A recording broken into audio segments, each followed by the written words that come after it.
So we're using this AIPER for the first time. This pool is a little dirty, it's been raining. So we're going to turn it on by holding the button down for a few seconds. Now it's on. It's going to be in default to the automatic mode. So we're going to go ahead and set it in the pool and let it get going.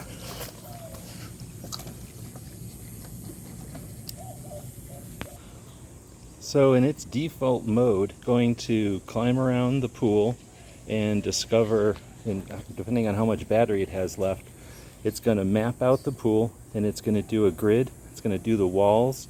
It's going to do up and down. And as you can see, it's now discovering the pool. It'll go through the system, and when it's all done, it'll float back up to the top. Hope this helps.